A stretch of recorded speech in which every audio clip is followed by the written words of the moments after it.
साथियों, बहुत बहुत स्वागत है आपका ट्रू माइंड एकेडमी में। हमने पहले स्लाइड में पहले वीडियो में हमने सैंधव सभ्यता एवं संस्कृति को कर रहे थे, क्वेश्चंस लगा रहे थे और हमने इसमें 55 क्वेश्चन को अटेम्प्ट किया था। तो आइए हम 55 से आगे यानी पार्ट 2 को हम शुरू करें।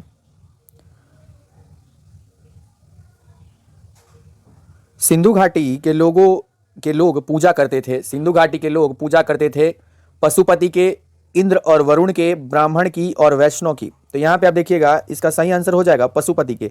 सिंधु घाटी के लोग किसका पूजा करते थे? पशुपति के करते थे। यहाँ थोड़ा सा डिस्क्रिप्शन देख लेते हैं। सिंधु घाटी के लोग पशुपति शिव की पूजा भी करते थे। इनका प्रमाण मोहनजोदाड़ो से प्राप्त एक मुहर से है जिस पर योगी की आकृति बनी हुई है। तो ये ध्यान रखिएगा, पशुपति और शिव भी इसमें सम्मिलित है। आगे चलते हैं, 51 नंबर क्वेश्चन देखते हैं। मोहनजोदाड़ो एवं हड़प्पा की पुरातात्विक खुदाई के प्रभारी थे। ये प्रभारी थे सर जॉन मार्शल। कौन थे? सर जॉन मार्शल प्रभारी थे मोहनजोदाड़ो की खुदाई के। ठीक है, अगला क्वेश्चन देखते हैं 52 में। सिंधु घाटी सभ्यता को खोज निकालने में जिन दो भारतीयों का नाम जुड़ा है वो कौन है? तो जो दो भारतीयों का नाम जुड़ा है दोस्तों, तो वो राखल दास बनर्जी तथा दयाराम साहनी है। क्योंकि दयाराम साहनी ने 1921 में हड़प्पा की खुदाई की थी, हड़प्पा की, और 1922 में राखल दास बनर्जी ने मोहनजोदाड़ो की खुदाई की थी। तो ये आप ध्यान रखिएगा, एक ने हड़प्पा का खुदाई किया है और एक ने मोहनजोदाड़ो का खुदाई किया है। अगला क्वेश्चन देखते हैं 53 नंबर। निम्नलिखित में से कौन से सुमेलित नहीं है? सुमेलित वाला हम वहां पे पढ़ लेंगे, पूरा डिटेल इसका पढ़ लेंगे। तो आइए देख लेते हैं। तो यहाँ पे देखिएगा, यहाँ पे है ये। तो इसका सही आंसर ये हो जाएगा हड़प्पा का उत्खनन। यहाँ देखिएगा ध्यान से, इस ये वाला सेक्शन, हड़प्पा का उत्खनन दयाराम साहनी, लोथल का उत्खनन SR राव तथा सुरकोटदा का उत्खनन JP जोशी ने कराया था। जबकि धौलावीरा का उत्खनन BK थापर ने बल्कि RS विस्ट ने कराया था। BK थापर नहीं बल्कि RS विस्ट। धौलावीरा का खोदकर्ता जो है थापर नहीं है, विस्ट जी हैं। ठीक है ना। तो इस तरह से द्वि सुमेलित नहीं है। तो ये देख लीजिएगा। अगला क्वेश्चन देखते हैं 54। हड़प्पा का उत्खनन करने वाला प्रथम पुरातात्विक जो इसके महत्व को नहीं समझा पाया था वो था एक कनिंघम था। चलिए अगला देखते हैं। निम्नलिखित में से कौन हड़प्पा और मोहनजोदाड़ो के उत्खनन से संबंधित थे? ये था BN स्मिथ थे। 56 59 BPSC में जो है ये सवाल आया हुआ है। तो इसका था BN स्मिथ। आगे देखते हैं। सिंधु घाटी सभ्यता के विकसित अवस्था में निम्नलिखित में से किस स्थल से घरों में कुओं और अवशेष मिले हैं? तो इसका सही आंसर हो जाएगा आपका, इसका आंसर विवादित है, मैंने पहले ही बताया था कि इसका आंसर जो है उसमें दिया है, इससे कालीबंगा इसका आंसर होगा वैसे, बट आयोग ने इसको नहीं माना होगा, इसलिए इस यहाँ पे डॉटेड का साइन लगा हुआ है। तो आइए कुछ देख लेते हैं इसका जो है। इसमें 57 नंबर क्वेश्चन देखते हैं। भारत में निम्नलिखित में से आने का सही कालानुक्रम क्या है? मैंने कौन सा पहले क्या हुआ? तो इसका सही आंसर देख लेते हैं क्या होगा। इसका सही आंसर देख लेते हैं। तो देखिए, भारत में सबसे पहले जो है नगरीय संस्कृति आई। हड़प्पा संस्कृति एक नगरीय संस्कृति थी। उसके बाद 3 नंबर का लोहे का हल बना। फिर उसके बाद आहत की मुद्रा, चांदी के सिक्के आए, और फिर अंतिम में सोने का मुद्रा आया है। तो ये ध्यान रखिएगा कि भाई नगरीय संस्कृति पहले आई है, सोने का प्रयोग सबसे अंतिम में हुआ है, चांदी का प्रयोग बीच में हुआ है। ठीक है ना, ये सब चीज़ें हैं, इसको ध्यान रखना होगा आपको। आगे, सर्वप्रथम भारत में निम्न धातु का उपयोग किया गया। तो इसमें तो कन्फ्यूजन की कोई गुंजाइश नहीं है, क्योंकि इसका सही आंसर तांबा हो जाएगा, क्योंकि सबसे पहले कॉपर का ही यूज जो हुआ था, ठीक है ना। आगे चलते हैं 59 में। हाथी दांत का पैमाना हड़प्पीय संदर्भ में मिला है। मतलब हाथी दांत का पैमाना जो है मिला है, लोथल से मिला है। कहाँ से मिला दोस्तों? लोथल से मिला है। कहाँ से मिला? लोथल से मिला है। तो इसको ध्यान रखिएगा, लोथल से मिला है। अगला देखते हैं 60 नंबर, 63 आ गया तो इधर 60 नंबर इधर होगा। हड़प्पा स्थलों में अभी तक किस धातु के प्राप्ति नहीं हुई है? हड़प्पा स्थल से अभी तक किन धातु की प्राप्ति नहीं हुई है? तो लोहा की प्राप्ति नहीं हुई थी। ठीक है, एक भी अभी तक लोहा खुदाई में नहीं मिला है। आगे देखते हैं 61। निम्नलिखित में से कौन सा स्थल घग्घर और उसकी सहायक नदियों की घाटी में स्थित है? बनावली है दोस्तों, बनावली है। निम्नलिखित में से कौन सा स्थल घग्घर और उसकी सहायक नदी घाटी में स्थित है? तो इसका आंसर हो जाएगा बनावली। अगला देखिएगा, हरियाणा में स्थित बनावली नामक हड़प्पाई स्थल घग्घर और उसकी सहायक नदियों में घाटी में स्थित है। अगला देखिएगा, निम्नलिखित कथनों पर विचार कीजिए, नीचे दिए गए कूट की सही उत्तर चुनिए।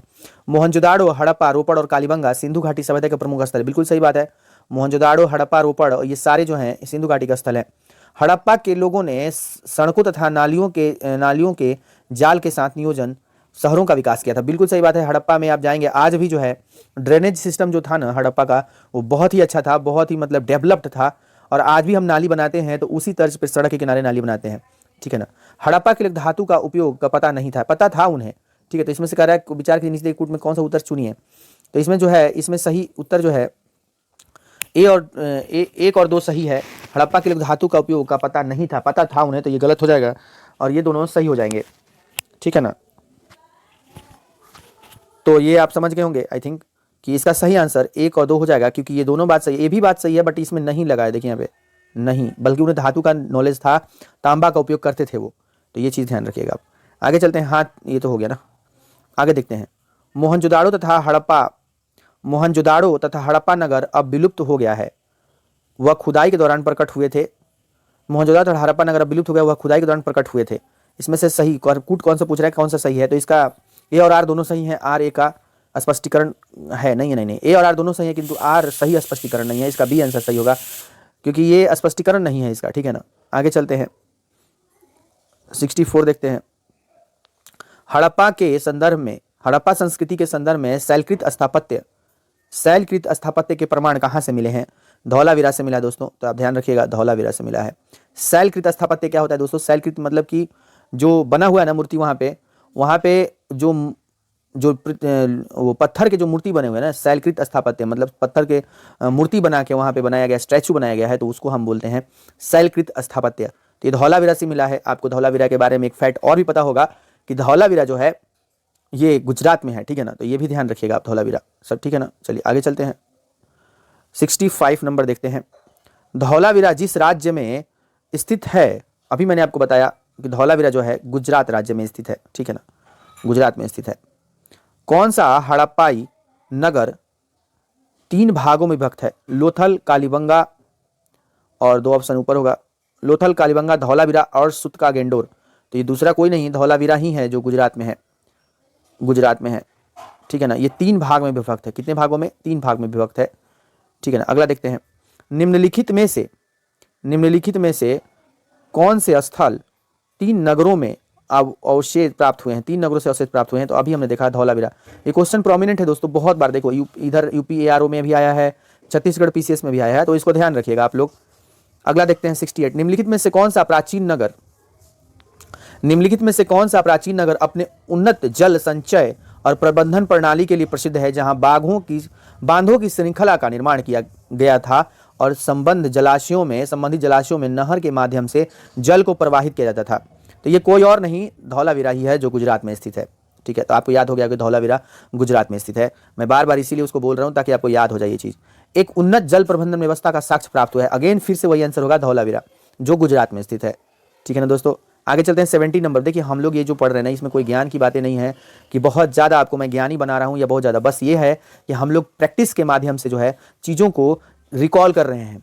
और एक बात जान लो, मैंने पहले भी सीरीज़ में कहा है कि आप लोग जो है स्टडी कर रहे हैं दोस्तों, आपको एकदम से ऐसा नहीं होना पड़ेगा। आप ये चीज़ मान के चल लो कि कितना भी आप पढ़ लो, सब्जेक्टिव चीज़ें कितना भी तैयार कर लो, कुछ फ़ायदा नहीं है जब तक कि आप क्या नहीं कर रहे हो, आप लगा नहीं रहो पेपर को या क्वेश्चन पेपर नहीं सॉल्व कर रहे हो। मस्ट बी इंपॉर्टेंट कि क्वेश्चन पेपर आपको सॉल्व करना ही पड़ेगा। अगर आपका एग्जाम क्रैक करना है, खासकर कमीशंस के एग्जाम हो गए, चाहे बीपीएससी एग्जाम हो गया, चाहे यूपी पीसीएस हो गया, चाहे बिहार दरोगा हो गया, जिस भी एग्जाम में अगर जीएस पूछ रहा है ना, तो वहाँ पे आपको बिना क्वेश्चंस लगाए और बिना प्रैक्टिस के आप कुछ नहीं कर सकते, कुछ भी नहीं कर सकते। ये सच उतना ही है जितना सच ये बात है कि भाई आपको पढ़ाई तो करनी पड़ेगी। तो आप इतना एकदम जान लो कि अगर आप 2 घंटे की पढ़ाई कर रहे हो दोस्तों, 4 घंटे की पढ़ाई कर रहे हो, तो उसमें से आपका 2 घंटा यानी 50% पार्ट क्वेश्चन या प्रैक्टिस पे खर्च होना चाहिए, तभी जाके आप रिजल्ट को उसको में कन्वर्ट कर पाओगे। बाकी यूं ही तो पढ़ने वाले तो बहुत दिनों से पढ़ रहे हैं, तो कन्वर्ट नहीं हो पाएगा। कन्वर्ट तभी हो पाएगा जब आप जो है उस चीज़ को रिकॉल करोगे और उस क्वेश्चंस को, प्रॉब्लम्स को समझोगे और क्वेश्चन को लगाओगे। तो क्वेश्चन लगाने से आपको जो है ना हिचक नहीं होना चाहिए, आप एकदम क्वेश्चन लगाओ ही लगाओ, चाहे जहाँ से आपको क्वेश्चन मिले। हाँ, और ये भी ध्यान रखना होगा आपको कि क्वेश्चन जो लगाना है आपको वो रिलेवेंस क्वेश्चन लगाना है। ऐसा नहीं कि देखिए आजकल क्या हो गया ना, मैं बताऊँ आपको एक चीज़, आपने नोटिस किया होगा कि बहुत सारे लोग जो है ना क्या कर रहे हैं कि बस केवल क्या कर रहे हैं, कंटेंट प्रोवाइड कर रहे हैं, कंटेंट मार्केट में है, मतलब हर तरह के बुक है, हर तरह की चीज़ें मिल रही हैं, जो आपके मन में आता है कि ऐसा कुछ होना चाहिए था वो ऐसा मिल रहा है। लेकिन पता है क्या हो रहा है, इन सब चीज़ों में बहुत सारा कंटेंट आपको कंज्यूम नहीं करना है, नहीं तो पता है क्या होगा, होता है ना जैसे हम लोग बहुत सारा खाना खा लेते हैं तो क्या तो पेट खराब हो जाता है ना, तो वैसे ही कुछ सिचुएशन होगा आपके साथ। क्या बहुत सारा चीज़ ले लेंगे, स्टफ बहुत ज़्यादा हो जाएगा, तो आप कंफ्यूज हो जाएंगे कि मैं छोड़ूं किसको पढ़ूं किसको। आपको लगा मैं सारा पढ़ लूं, सारा तो कभी होने से रहा। आप देखो क्या करो कि कोई एक ऑथेंटिक बुक उठाओ, जैसे कि मैं कहता हूं कि यहाँ पे घटना चक्र, किसी भी अगर सीरियस एस्पायरेंट से आप बात करेंगे या जिनका सिलेक्शन हो गया उनसे ही बात करेंगे तो आपको यही गाइड करेंगे कि भाई पहले तो देखिए जीएस को अच्छा करना है, तो आपको जो 8 बुक आते हैं घटना चक्र के अलग अलग सब्जेक्ट के, उसमें से 8 आपको नहीं लेना है, आपको हिस्ट्री का ले लेना है, ज्योग्राफी लेना है, पॉलिटी ले लेना है, और जो है खूब से खूब आप लेना चाहें तो इकोनॉमिक्स भी ले सकते हैं। तो इन सब 4 सब्जेक्ट जो हैं, 4-5 सब्जेक्ट जो है, इनको जो है बहुत अच्छे से आप तैयार कर लो, बहुत अच्छे से वहाँ से पढ़ के तैयार कर लो, जहाँ से भी आप पढ़ रहे हो वहाँ से तैयार कर लो, और उसके बाद आप एक सही रास्ते पे मतलब हो जाओगे, आप ट्रैक पे आ जाओगे। तो ज़रूरी है आपको ये घटना चक्र लगाना, तो बहुत मस्ट है, मस्ट है, आपको लगाना ही पड़ेगा।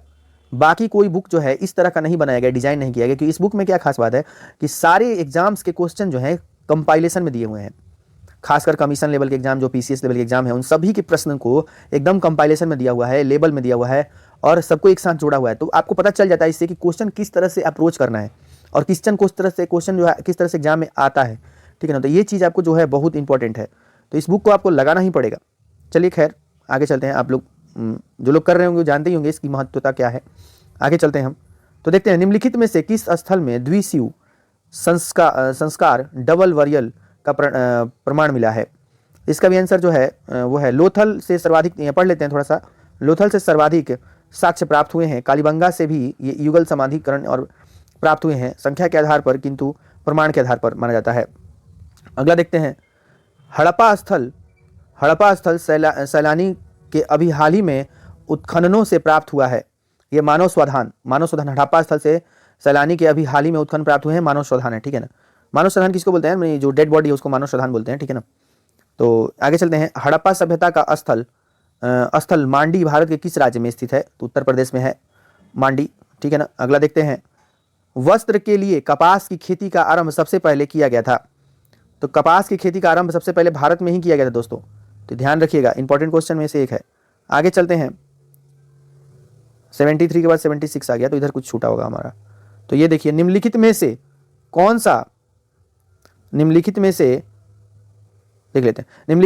सा लक्षण सिंधु सभ्यता के लोगों का सही चित्रण करता है। उनके विशाल महल और मंदिर होते थे, ठीक है। पहला ऑप्शन देखते हैं कि उनके विशाल महल और मंदिर होते थे, नहीं, ये तो गलत बात है। उनके विशाल मंदिर हमने कहीं नहीं पढ़ा इतने क्वेश्चन में कि उसके विशाल मंदिर और वो थे, विशाल भवन और मंदिर थे। अगला, वे देवियों और देवताओं दोनों की पूजा करते थे, हाँ ये बात सही है। पशुपति का, मातृ देवी का भी मिला है हमको, ये तो मान सकते हैं। ये युद्ध में घोड़े द्वारा खींचे गए रथों का प्रयोग करना, ना, ये भी गलत बात है, ये रथ का तो कोई जिक्र नहीं था ना, तो केवल 2 हो जाएगा, इसका सही आंसर केवल 2 होगा दोस्तों। तो देखिए इस तरह से आप एलिमिनेट कर सकते हो ना, पहले हम नहीं वाला ढूंढ लिए, फिर हाँ वाला तो अपने आप मिल गया ना, तो ये चीज़ भी आप कर सकते हो। अगला देखते हैं, सिंधु घाटी सभ्यता के संदर्भ में निम्नलिखित कथनों पर विचार कीजिए। तो इसका सही देखिए, ये प्रमुखतः लौकिक सभ्यता थी तथा इसमें धार्मिक तत्व यद्यपि उपस्थित या वर्चस्वशाली नहीं थे। अच्छा ठीक है, उस काल में भारत में कपास के वस्त्र बनाए जाते थे। इसका दोनों बात सही लग रहा है, दोनों बात सही कह रहा है कि भाई कपास के वस्त्र तो अभी हमने ऊपर पढ़ा कि भाई वो था, और ये भी था लौकिक सभ्यता थी तथा उसमें धार्मिक तत्व यद्यपि उपस्थित तथा वर्चस्व नहीं था, कोई ऐसा वर्चस्व नहीं था किसी चीज़ का। ठीक है, आगे चलते हैं, 76 देखते हैं भैया। निम्नलिखित स्थानों पर किस एक स्थान पर सिंधु घाटी सभ्यता के संबंध विख्यात वृषण मुद्रा प्राप्त हुई थी। ये था मोहनजोदाड़ो में वृषण मुद्रा जो है मिला हुआ है। आगे देखते हैं, निम्नलिखित में से किस पशु का अंकन हड़प्पा संस्कृति की मोहरों पर नहीं मिलता है। नहीं मिलता है तो घोड़े का नहीं मिलता है, देखिए बैल का मिलता है, हाथी का मिलता है, भेड़ का मिलता है। और यहाँ पे देख लीजिए, सिंधु घाटी सभ्यता कुछ स्थलों में घोड़े के अस्तित्व अवशेष प्राप्त हुए हैं, लेकिन उसका हड़प्पा मोहर पर नहीं मिला है। अच्छा, कहीं कहीं मिला है घोड़ा का, लेकिन हड़प्पा में नहीं मिला है, ठीक है ना। तो ये हड़प्पा के बारे में पूछ रहा है तो आप ध्यान रखिएगा, ठीक है ना। चलिए आगे चलते हैं, किस पशु के अवशेष सिंधु घाटी सभ्यता से प्राप्त नहीं हुए हैं। तो इसमें आपका सही आंसर हो जाएगा शेर। शेर के अवशेष प्राप्त नहीं हुए हैं, शेर का कोई भी वो नहीं था, इसमें नहीं था। घोड़ा मिला, हाथी मिला है, कहीं कहीं से गाय मिला है। अच्छा, लेकिन अब घोड़ा का जो अभी जिक्र हुआ था इससे जस्ट ऊपर क्वेश्चन था कि भाई हड़प्पा में घोड़ा नहीं था, मुहर पे नहीं मिला है। ठीक है, अगला देखते हैं। मृणा पट्टिका पर उत्कीर्ण सिंह युक्त देवता की कृति प्राप्त हुई है। बनावली से ये जो सिंह बना रहता था ना, उस पे देवता पे जो सिंह बना है, सांड जैसा बना है, बनावली, कालीबंगा, और 2 ऑप्शन ऊपर भी हो, लोथल से और सुटका गेंडोर से। तो इसका सही आंसर हो जाएगा दोस्तों कालीबंगा। इसका सही आंसर हो जाएगा, मानी कालीबंगा से जो है सिंह वाला जो है वो मिला है, वो मृत पट्टिका था, वो देवता थे, सिंह था उनमें जो होता है ना। तो आगे चलते हैं। निम्नलिखित में से कौन सी सभ्यता नील नदी के तट पर पनपी? नील नदी के तट पर पनपी है, मिस्र की सभ्यता थी दोस्तों। कौन सी? मिस्र की सभ्यता थी। आगे चलते हैं 81। निम्नलिखित समस्याओं का उत्तर सभ्यताओं का उत्तर से दक्षिण का सही क्रम कौन सा है? तो देखिए यहाँ पे सही क्रम देख लेते हैं, तो इसका डी हो जाएगा, एजेंटक, माया, मुस्का, इंका। ये ठीक है, ये देख लीजिएगा। ये थोड़ा सा डिस्क्रिप्शन अभी आप पढ़ लीजिएगा, इसका डिस्क्रिप्शन थोड़ा लंबा दिया हुआ है, तो इसका डिस्क्रिप्शन आप देख लीजिएगा एक बार। डिस्क्रिप्शन में कुछ कुछ बातें होंगी, तो आप यहाँ पे पॉज करके वीडियो को डिस्क्रिप्शन पढ़ सकते हैं, तो ये देख लीजिएगा। आगे चलते हैं।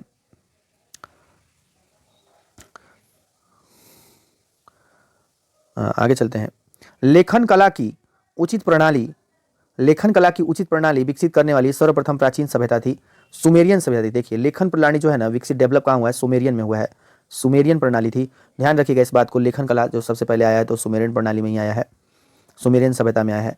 आगे चलते हैं। आई थिंक खत्म हो गया सिंधु घाटी सभ्यता। तो इस तरह से हमने दोस्तों सिंधु घाटी सभ्यता को समाप्त किया है, और अब हम वैदिक काल की ओर बढ़ेंगे। तो अगला जो वीडियो आएगा हमारा, अगला हम प्रैक्टिस करेंगे जो वैदिक काल पे करेंगे, और वैदिक काल को पढ़ेंगे। देखो सिंधु घाटी सभ्यता दोस्तों एक शहरी सभ्यता थी, और यहीं वैदिक काल जो आएगा ये ग्रामीण सभ्यता होगी। ठीक है ना, तो ये ध्यान रखिएगा। अब हम वैदिक काल की ओर बढ़ेंगे, और वैदिक काल में पढ़ेंगे ऋग्वेद के बारे में, यजुर्वेद, सामवेद, ये सब चीज़ें पढ़ेंगे।